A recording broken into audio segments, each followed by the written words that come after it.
The day my sister, Eva, called to tell me she was getting married, I genuinely felt like my heart would burst with joy. "Raina, he proposed," she squealed over the phone, her voice vibrating with happiness. "And despite everything, our differences, our disagreements over the years, I meant it when I said, I'm so happy for you, Eva. Truly."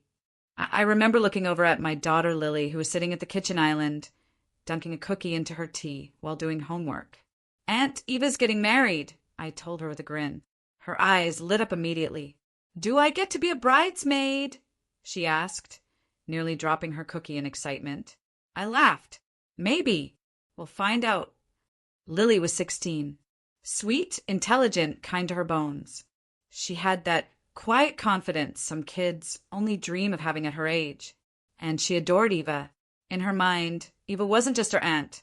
She was like a glamorous older sister. They had movie nights, late-night phone calls, even matching bracelets. So, in Lily's heart, being a part of Eva's wedding wasn't just a wish. It felt like something certain.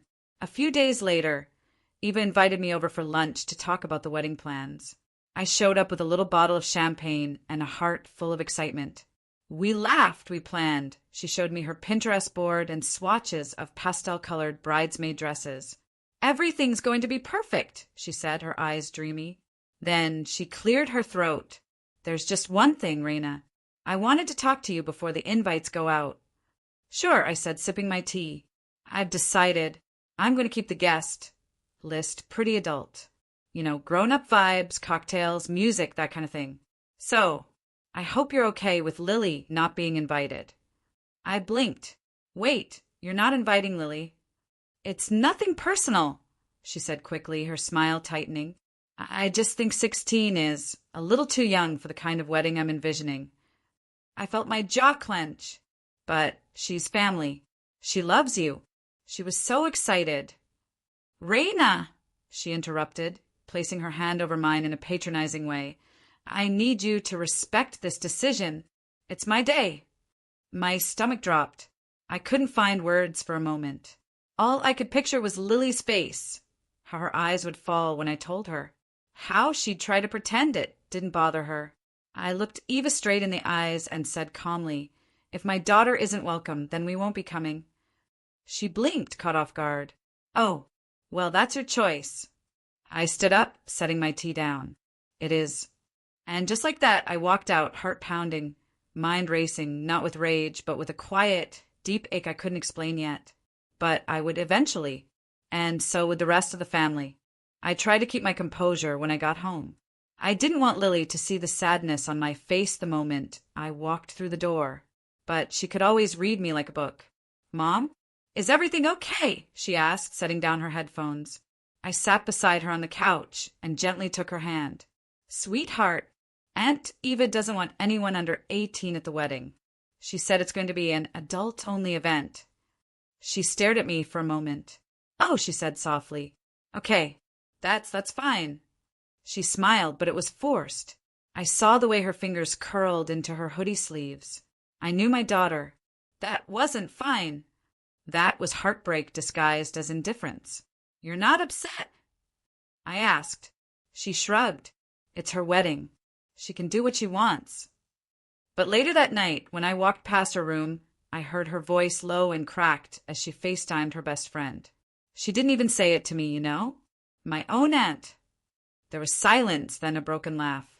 "I thought I'd be in her pictures. I was even going to buy those silver heels we saw." I closed the door quietly and sat in the hallway, heart aching. This wasn't just about a wedding. It was about a 16-year-old girl realizing that love isn't always returned the way you give it. That sometimes the people you put on pedestals don't look back at you the same way. The next day, I called my mom to talk about it. "I'm just really hurt," I said. "Lily's crushed.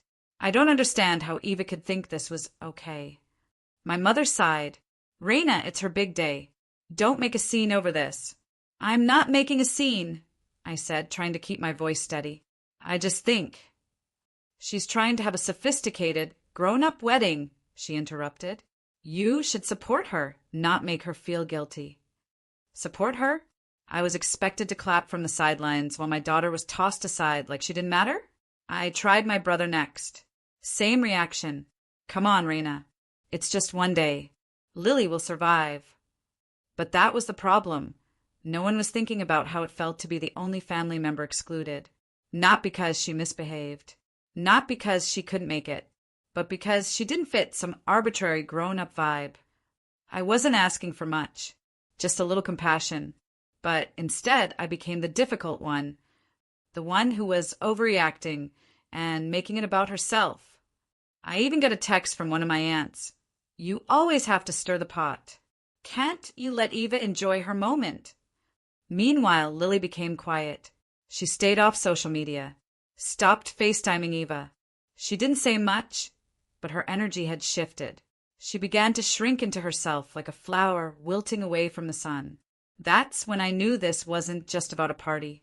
It was a message, intentional or not, that my daughter wasn't enough. Not cool enough. Not grown enough. Not valued. And that was something I couldn't ignore. They may have turned a blind eye, but I was wide awake. The wedding day came like a storm we saw brewing from miles away, but still weren't prepared for. Lily and I stayed home. Just the two of us, curled up on the couch with a bowl of popcorn and a movie neither of us paid attention to. Outside, it was just another sunny Saturday. But inside our little house, there was a weight in the air, like something sacred had been broken. The silence between us said more than words ever could. Then the notification started. My phone buzzed every few minutes with tagged photos, family group chats, and endless updates. Eva in her sparkling white dress, my mom in a seafoam green gown, my brother with his arms around his wife. Hashtag Evie ever after. Hashtag family forever. The irony hit me like a punch. Do you want to see them? I asked Lily gently. She didn't answer.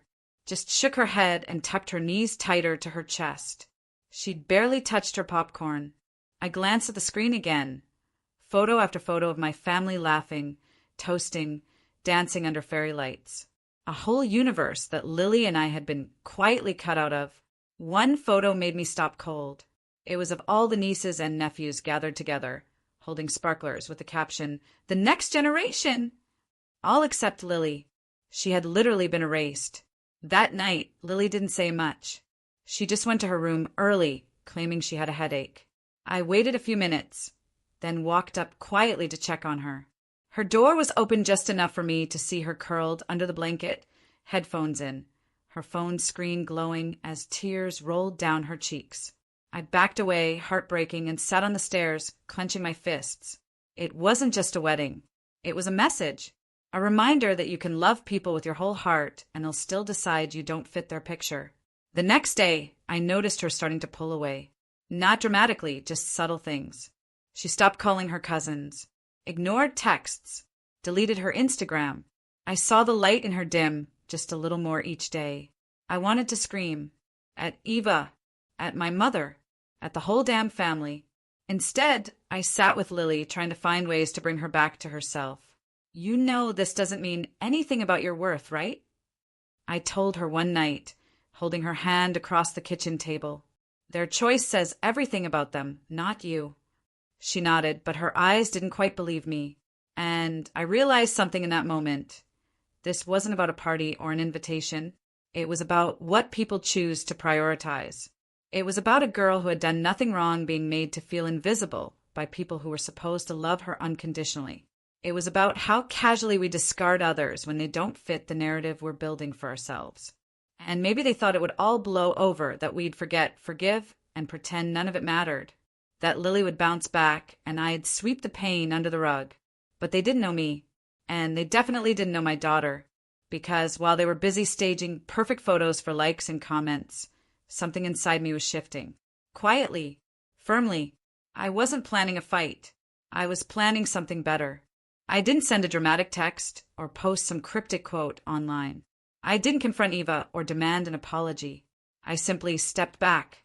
It started with brunch, a weekly tradition with my mom and aunts, filled with passive-aggressive compliments and forced laughter. I canceled. No excuse, just won't make it today. Then another Sunday came and went. And another. Eventually the text slowed. Then stopped. I left the family group chat quietly, not in a blaze of drama, but like a door that closes gently and doesn't reopen. No one asked why. Or maybe they noticed and chose not to. I didn't care. The truth is I was tired. Tired of pretending the weight in my chest was something I could ignore. Tired of showing up to people who wouldn't show up for us. So I gave all my energy to someone who deserved it. Lily. I started planning little Saturday adventures. Just the two of us. Farmers markets, art museums, coffee shops with poetry readings. Places that made her eyes light up again. Sometimes we didn't even do anything special. We just lay under blankets, binge-watching mystery shows, and that felt more honest than any family gathering ever had. I didn't need to explain my silence to anyone. If they didn't feel the absence of Lily at the wedding, they weren't going to feel our absence now. And still the texts came from time to time. You've been distant lately. Eva asked about you. You and Lily should come by. It wasn't personal, but it was personal. Maybe not to them, but definitely to my daughter. And that made it personal to me. I responded with polite but firm boundaries. No blame, no bitterness, just space. They'd made a choice. And now, so had I. What they didn't realize was that I wasn't waiting for an apology. I wasn't hoping to be welcomed back. I was building a new reality where Lily and I weren't afterthoughts. I was reclaiming my peace. And in that silence, I found something powerful. Clarity. And maybe a little spark of something else. Something I'd been quietly planning. Something they never saw coming. Christmas was always Eva's thing. The big tree. The carefully curated matching pajamas. The themed dinner menus and choreographed photo ops. Every year, she transformed her house into a holiday movie set. And every year, the entire family dutifully showed up to play their parts. Except this year, I didn't. When Eva sent out the group message, Christmas dinner at ours. Same time, same sparkle. Can't wait to see everyone. I replied simply, thanks, but Lily and I already have plans. No drama. No explanation. Just a calm boundary. She didn't reply. Neither did anyone else. But I saw the read receipts, and that was enough. What they didn't know was that I'd been planning this Christmas since the night of her wedding. Not out of spite, but out of intention. I didn't want to spend another holiday being a prop in someone else's perfect picture. I wanted something real, something warm, something Lily would actually feel, not just pose for. So we stayed home and made our own magic. I let Lily plan the day however she wanted. We baked cookies from scratch, the kitchen turning into a beautiful mess of flour and laughter. We made hot cocoa with real whipped cream and cinnamon sticks. No rules. No schedules. No pretending. Then we curled up in our living room, where I'd strung up fairy lights and lit cinnamon-scented candles. The tree was small, but every ornament told a story, little pieces of us. Not matching, not perfect, but ours. Do you miss being there? I asked her softly as we sat beneath the lights, gifts still unopened under the tree. She shook her head, her eyes calm. Not even a little. And I believed her, but I still had one surprise left. While Lily played music and danced around in her socks, I brought out a box I've been keeping hidden in my closet for weeks. Inside was a simple hardcover scrapbook. I handed it to her, and she flipped it open with a puzzled smile. The first page was a picture of us from last Christmas, laughing with cookie dough on our noses. The next pages were filled with photos of our adventures over the past year. Quiet breakfasts, weekend art walks, silly selfies in mismatched pajamas. And on the final page, there was a note. You are not too young. You're not too small. You are not someone to be left out. You are everything. And no party, no photo, no event will ever define your worth. I see you. I love you. Always. She didn't cry. She just hugged me hard and whispered, "This is the best Christmas I've ever had." And that's when I knew we weren't missing out on anything. They were. Because while Eva was toasting with her crystal glasses and snapping another perfect photo, I was here in the glow of something real. And just when I thought the day couldn't get better, the texts started rolling in. You're really not coming? You sure Lily doesn't want to open gifts with her cousins? Even Eva messaged, "It's not the same without you." I smiled at my phone and placed it face down on the table. Because this year, we didn't need to be anywhere we weren't wanted before. And next year? Well, they'd remember the silence. because it wasn't absence. It was presence louder than any words. I hadn't planned on sharing any photos. Honestly, it wasn't about showing off or proving a point. But sometimes the most beautiful moments demand to be witnessed. Our little Christmas gathering had grown into something more than just a quiet day with Lily. I'd reached out to a few people, ones who, like us, had often been left out or overlooked by the louder voices in the family. My cousin Mina, whose kids never got much attention because they weren't picture perfect. Uncle Raj, who had long since stopped coming to family events after Eva started treating him like furniture. Even sweet Aunt Dolly, who always brought gifts but never got one in return. They all came, shy at first, unsure why they'd been invited. I smiled as I welcomed each of them at the door. Because you matter, and you deserve a Christmas where that's felt.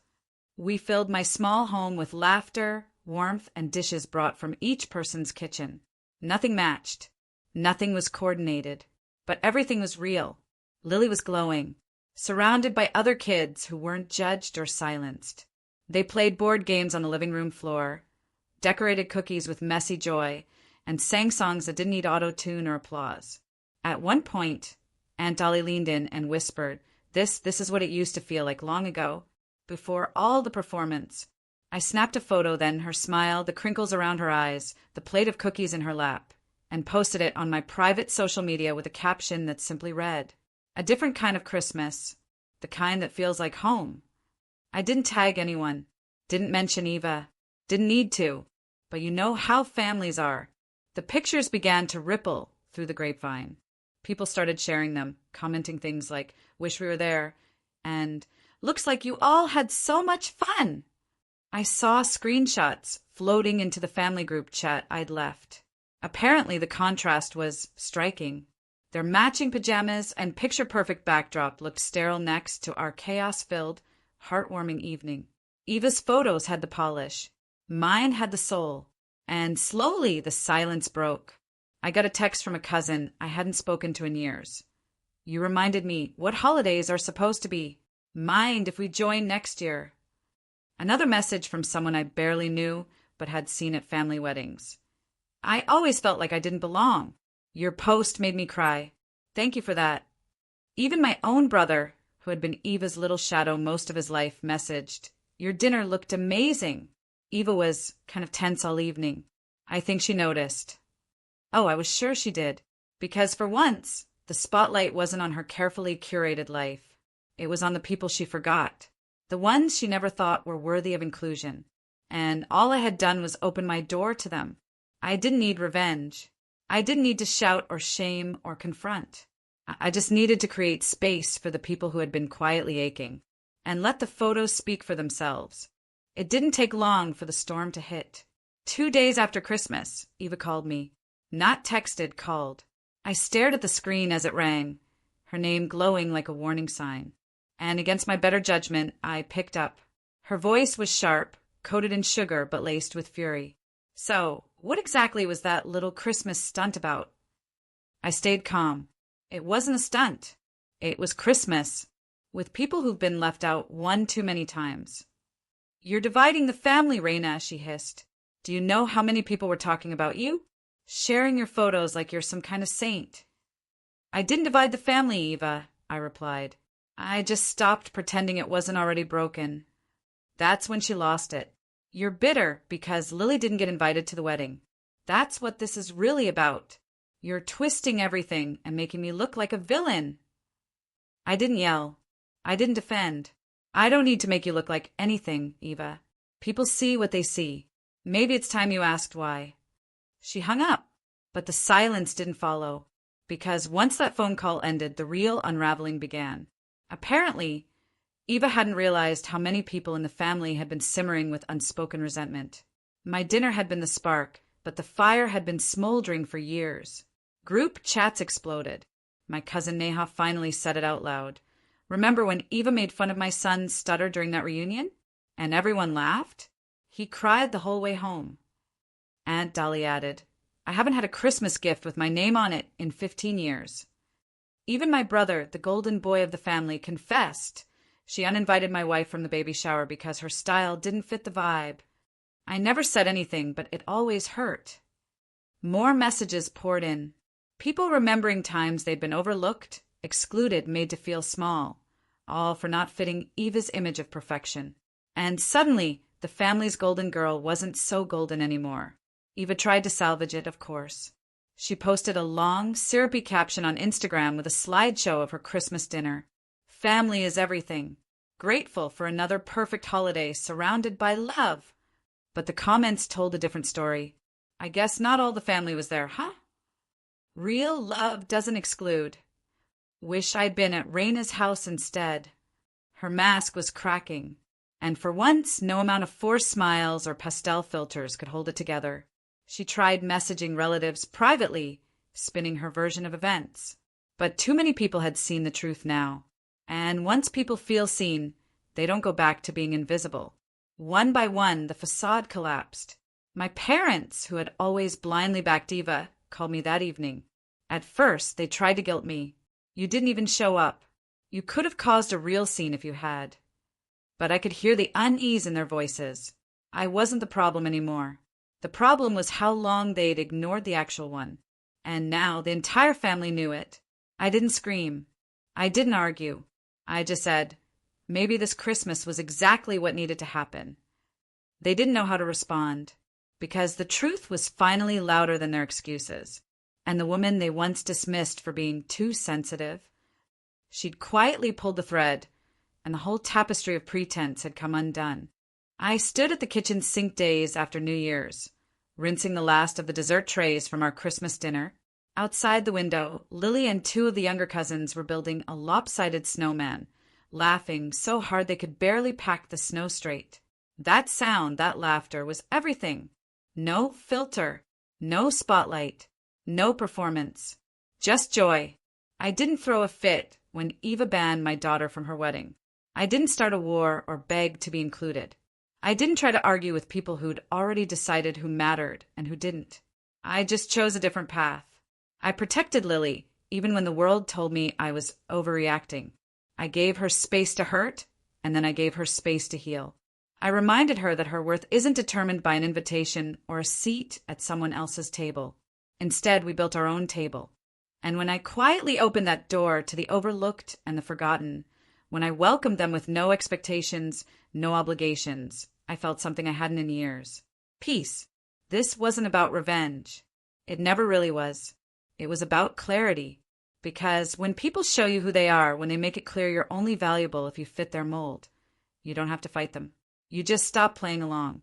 Let them keep their cold elegance and curated perfection. Let them sit in rooms where only certain people are allowed in. I'll take messy joy over manufactured beauty any day. And as for Eva, I didn't need an apology from her. The truth had found its way out, louder than I ever could have shouted it. And honestly, the silence that followed said more than any apology ever could. That Christmas didn't just change the family. It changed me. I'm no longer the woman who waits for others to include me. I'm the woman who makes her own circle and fills it with light. As I dried my hands and looked back out at Lily, she caught me watching and waved, her cheeks pink with cold, eyes full of life again. That wave, that smile, that was my closure. That was my quiet victory. And it was enough.